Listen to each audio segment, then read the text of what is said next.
Sabe o valor do seu gado? O frigorífico tem um volume grande de negócios por dia e informa esses negócios para formar a cotação oficial da arroba. Dessa maneira, a formação do preço de mercado não fica muito justa, concorda? Se todos os pecuaristas se unissem para informar seus negócios, também poderiam participar da formação do preço, estabelecendo um valor justo de venda. Para isso, basta registrar todos os seus negócios no aplicativo Agro Brasil, de forma segura e transparente. Venha para a família Agro Brasil e escreva seu futuro. Negociou, registrou.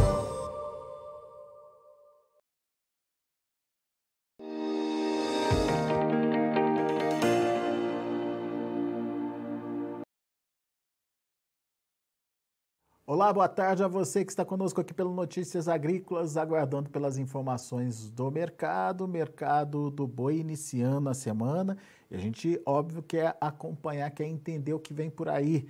Por isso, nós acionamos o Douglas Coelho, da Radar Investimentos. Já está com a gente hoje por telefone. Seja bem-vindo, viu, Douglas? Obrigado por nos ajudar a entender esse início de semana. Um mercado que desde a semana passada vinha firme, com inclusive algumas reações nas cotações em algumas praças. Com que cara está começando essa semana e o que a gente precisa ficar atento, Douglas? Seja bem-vindo. Muito boa tarde, meu amigo Alexander. Muito boa tarde a todos os amigos Notícias Agrícolas. É sempre um prazer falar com vocês. Ainda mais nessa segunda turbulenta, essa segunda agitada que a gente está tendo por aqui. O que acontece? A gente está vendo uma volatilidade muito grande no dólar em função dos testes de Covid na China, né? Da China trazer um discurso um pouco mais duro em relação à política de Covid zero, principalmente em Pequim hoje pela manhã. A gente tem algumas notícias encontradas também aqui em relação ao setor agropecuário, de exportação, de tal tudo mais, né? Isso deixa o mercado até um pouco mais arredio, mas o que a gente tem desde a semana passada, como você bem colocou, é do mercado bem firme. O dólar, ele saiu praticamente de 4,75, 4,70, ele fez das mínimas nos últimos dias, para hoje quase uma alta de 3%. Ele está subindo agora 2,75% em 5,12%. Né? Então isso traz o apetite para aquele exportador que não conseguiu completar as escalas de abate, que possuem algum buraco durante essa semana ou durante a próxima semana. A gente está num período mais curto, então quem não fez lição de casa tem que correr com essa lição aí, porque o tempo hábil é pequeno. Pois é, essa volta do dólar acima dos R$ 5 pode estimular as compras, então, estimular a exportação, Douglas? Dá para a gente entender isso? Sim, sem dúvida. Claro que existe aquela diferença de boi China, boi comum, que deve continuar relativamente esticada para quem está no mercado interno, mas quem está no mercado externo e possui algum buraco, algum pulo, alguma falha, é possível que esse estímulo dê condições, sim, de fazer ofertas de compra em preços maiores, né? E por que não pensar numa competição por matéria-prima, já que a gente tem um tempo menor. Então o mercado é firme, semana passada ele já tinha dado sinais de firmeza, mesmo com esse dólar até um pouco mais pressionado, mas com esse dólar para cima, a conta para o exportador começa a ficar até mais interessante. Então ele tem mais caixa, tem mais fôlego e apetite para pagar mais no fisco, sim. E tem alguma mudança efetiva na cotação?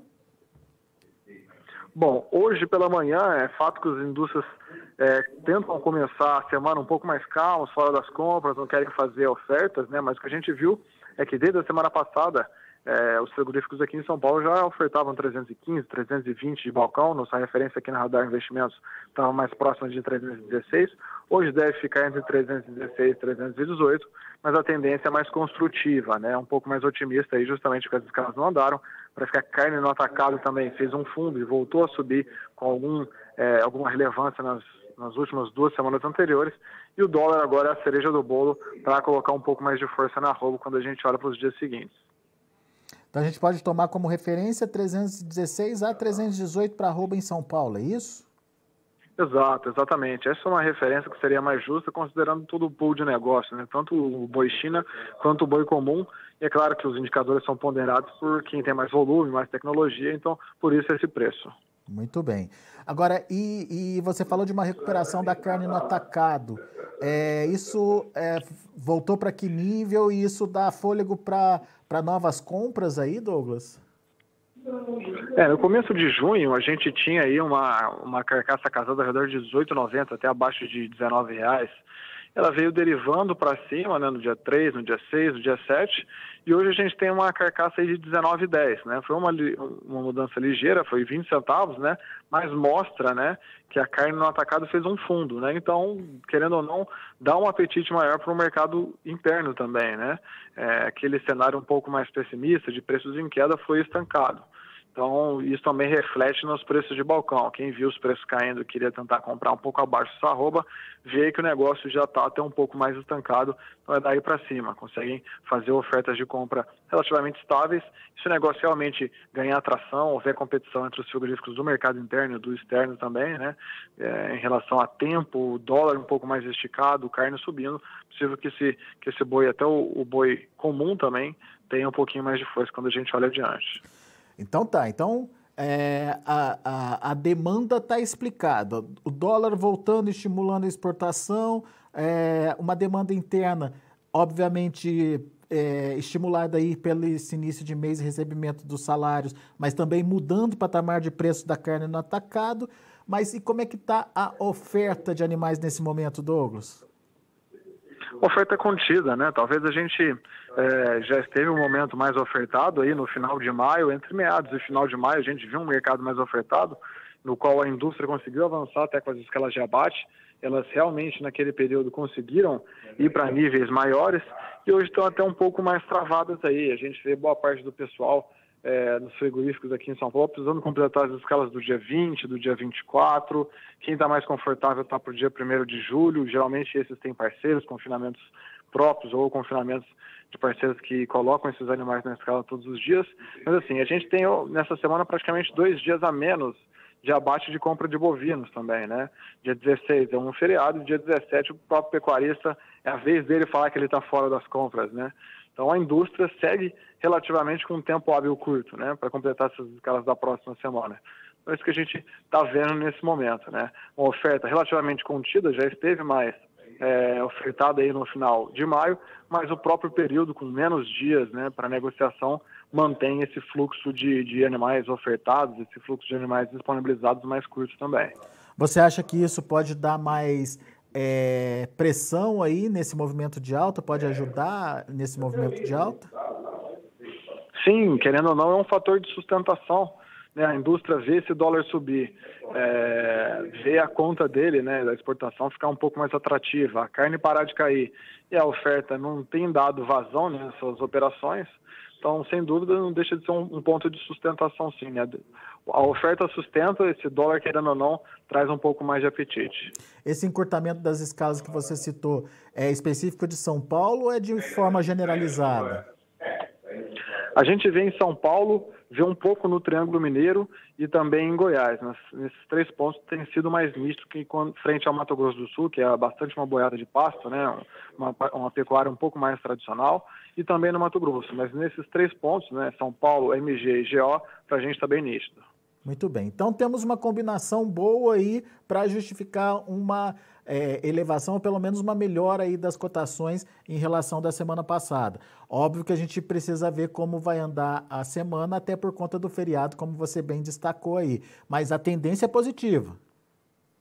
Sem dúvida, tendência positiva. Hoje o mercado futuro do boi, assim como as demais commodities, né, quando a gente olha tão embaixo, é natural com essa questão da China, mas o próprio contrato futuro, né, do outubro, que o pessoal do confinamento costuma olhar bastante para ter uma referência, ele saiu aí de 323 há 2 semanas para 336 hoje. Então foi uma alta expressiva, forte, com volume, né, que chama atenção. Hoje é uma realização pequena, mas é sempre importante a gente lembrar nossos parceiros, nossos pecuaristas, nossos amigos, né, que o momento de fazer uma proteção contra, né, uma queda, uma proteção de preço mínimo, é com o mercado em alta. Então, ele esticando um pouco mais, dando uma cara aí de construção, de otimismo, vale a pena consultar alguma proteção, né? Hoje o boi outubro está em 336,20, mas com o mercado em alta, construtivo, que se faz isso. E a gente vê que os fundamentos apontam para isso, por mais que hoje tenha havido uma realização aí um pouco mais curta.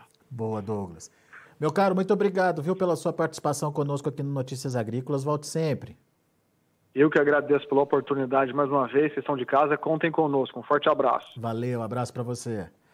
Tá aí Douglas Coelho, Radar Investimentos, trazendo as informações do mercado do boi. Cenário um pouquinho diferente em relação à demanda, dólar em alta estimulando aí as exportações e, consequentemente, frigoríficos podendo avançar um pouquinho mais na precificação da arroba. Mercado interno também se mexendo positivamente, principalmente quando a gente olha a evolução aí do preço da carne no atacado, que mudou de patamar, não é nada muito assustador, mas enfim, é um ganho em relação ao que vinha sendo praticado, diante de uma oferta que segue bastante restrita, bastante encurtada, trazendo consequências, inclusive, para as escalas. Em São Paulo, por exemplo, as escalas estão para, no máximo, o início da semana que vem. Aí, poucos frigoríficos conseguem esticar aí essas escalas até o final do mês, principalmente aqueles frigoríficos que têm ou produção própria ou parcerias já estáveis com alguns boitéis. Enfim, então, temos um cenário aparentemente positivo para os preços e a gente vai acompanhar ao longo da semana como isso vai se dar e se efetivamente esses preços da arroba vão se concretizar mais altos nos próximos dias. Antes de encerrar, deixa eu passar para vocês os números lá na B3, como o Douglas disse, hoje dia de realização por lá. De olho na tela, vamos ver como estão as negociações. O junho, 320,50, caindo 0,73%. O julho, 328,70, caindo 0,99%, e o agosto 331,20, queda de 1,02%. Novembro se mantendo estável ali nos R$ 339,20, e o outubro, citado pelo Douglas, na casa dos R$ 336,20, bem acima daqueles 323 de 2 ou 3 semanas atrás. Indicador CPEA, valendo da última sexta-feira, R$ 314,40, teve alta de 0,74%. São os números de hoje do mercado de grãos, de boi. A gente vai ficando por aqui. Agradeço muito a sua atenção, a sua audiência. Continue com a gente. Notícias Agrícolas, 25 anos ao lado do produtor rural. Participe das nossas mídias sociais no Facebook Notícias Agrícolas, no Instagram, @Notícias Agrícolas, e em nosso Twitter, @Notiagre. E para assistir todos os nossos vídeos, se inscreva no YouTube e na Twitch Notícias Agrícolas Oficial.